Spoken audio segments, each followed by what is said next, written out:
On ne possède rien. Même vos enfants ne sont pas à vous. Si vous pensez que je mens, même votre femme n'est pas à vous. Vous mourrez et revenez une année après et allez dormir dans votre chambre à coucher et vous verrez si votre femme est toute seule. Que vous ayez 20 ou 30 ans et qu'on parte du principe qu'il vous reste 60 ans à vivre. Cette vidéo et le discours de Mohamed Ali va vous faire réaliser qu'en réalité il vous reste beaucoup moins. Mais également que le temps qui vous reste est inestimable. J'aimerais savoir, qu'allez-vous faire une fois que vous aurez pris votre retraite en tant que boxeur? I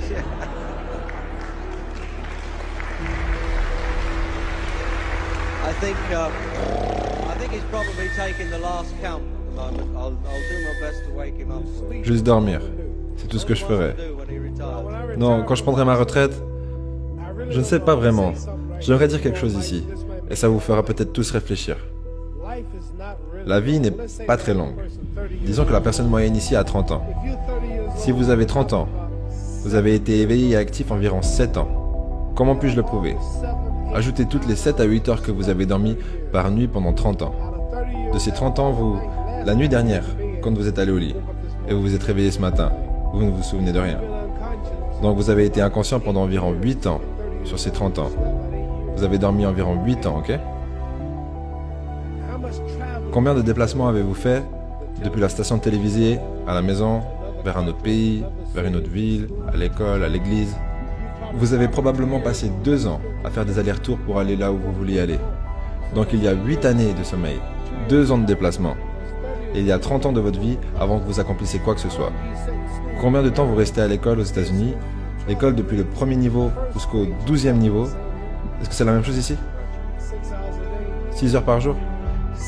6 heures par jour pendant 12 ans. Au total, vous avez été assis dans cette classe pendant 3 années sans bouger. Du coup, 2 ans de déplacement, 8 ans de sommeil, 3 ans de voyage. Combien de films êtes-vous allé voir? Combien de combats êtes-vous allé voir? Combien de divertissements? Combien de temps au cinéma? À regarder des films, des concerts, des matchs de baseball. Ça fait probablement 2 ans de divertissement. Donc, d'ici le moment où... Ne vous perdez pas, vous allez voir ce que je veux dire. Donc, d'ici le moment où vous aurez des enfants, d'ici le moment où vous aurez éduqué vos enfants, d'ici le moment où vous aurez payé votre maison, vous arriverez à vos 60 ans. Donc, la vie est très courte.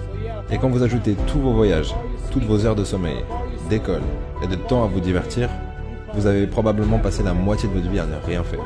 Donc, ce que j'essaie, j'ai 35 ans. Et dans 30 ans de plus, j'aurai 65 ans. À ce moment-là, nous n'avons plus d'influence. On ne peut plus vraiment rien faire à 65 ans. Ta femme pourra confirmer. Donc, ce que je suis en train de dire, c'est que quand vous avez 65 ans, il n'y a plus grand-chose à faire. Donc, dans 30 ans, j'aurai 65 ans. Et durant ces 30 ans, je vais devoir dormir 9 ans. Je n'aurai pas 30 ans à la lumière du jour. Je dois voyager en dehors des États-Unis. Tous ces voyages, ça fera probablement 4 ans de voyage pour les 30 prochaines années à venir. Environ 9 années de sommeil. Télévision, film, divertissement, ça fera environ 3 ans de divertissement. Donc à travers ces 30 ans, j'aurai environ 16 ans pour être productif. Donc c'est de cette manière qu'on peut décomposer la vie de chacun. Qu'est-ce que je vais faire ces 16 prochaines années? Quelle est la meilleure chose que je puisse faire?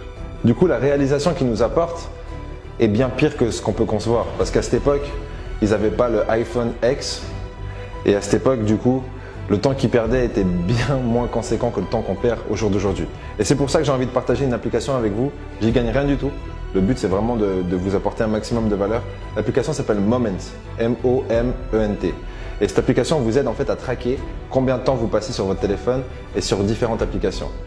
Et l'idée, ça va être de réaliser en fin de compte combien d'heures, mais d'années en fin de compte dans votre vie, vous sacrifiez inconsciemment en train d'être perdu en fin de compte sur la toile, sur les murs, etc. Et après, ce sera la question qui va suivre, c'est est-ce que vous voulez récupérer ces heures et en faire quelque chose de constructif? Si ce n'est pas le cas, je vous invite à continuer à regarder ces vidéos, vous promener sur Instagram et compagnie. Mais pour ceux qui veulent vraiment faire quelque chose, ces heures, en fait, c'est un cadeau lorsque vous vous rendez compte qu'elles vous sont volées un peu inconsciemment. Posséder de l'immobilier, faire du business, apprendre aux autres boxeurs, m'aidera pas à aller au paradis. Combien parmi vous croyez qu'il y a un être suprême? Qui croit qu'il y a un Dieu? Qui croit qu'il y a un pouvoir qui a créé le soleil, la lune et les étoiles?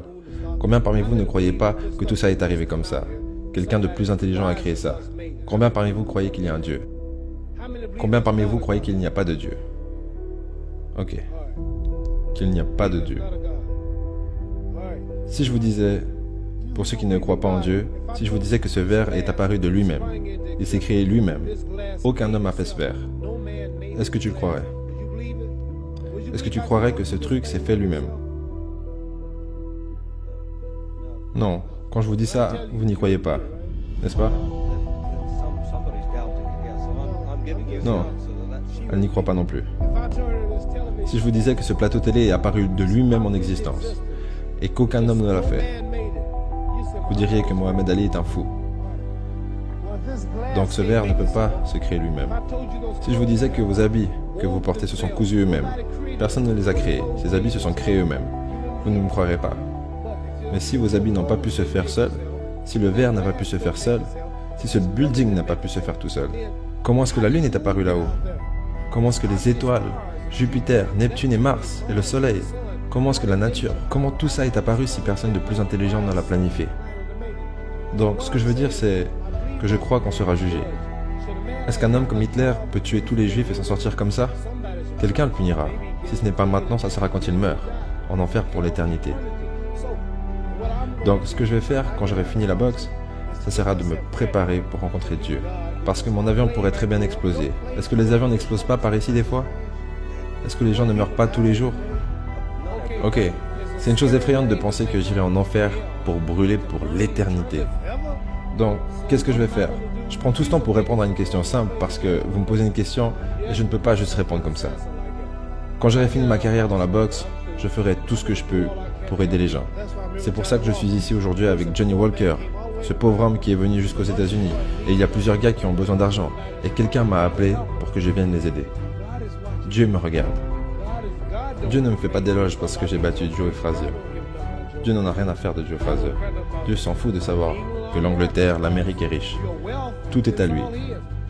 Il veut savoir comment est-ce qu'on s'aide les uns les autres. Comment est-ce qu'on s'entraide. Donc, je vais dédier ma vie pour utiliser mon nom et ma popularité, pour aider des associations, aider les gens, réunir les gens. Les gens s'envoient des bombes à cause de leurs croyances religieuses.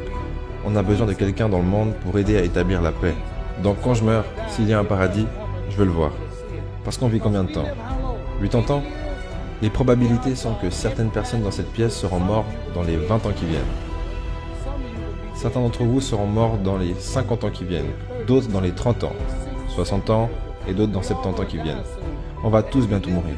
Et disons que vous vivez 125 ans, ce qui n'arrive pas. N'est-ce pas? Disons que nous vivons 250 ans et que vous pouvez avoir du sexe pendant 125 ans. Vous arriverez de toute façon à la fin après ça.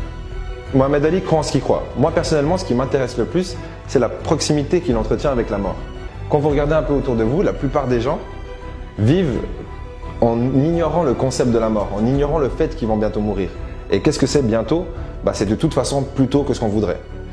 Et en fin de compte, c'est pas forcément de leur faute parce que la langue française elle-même sépare ces deux mots, la vie, la mort. Alors qu'en réalité, c'est le recto et le verso de la même pièce. On pourrait même créer un mot qui dirait la vie-mort, parce que c'est vraiment une chose en soi.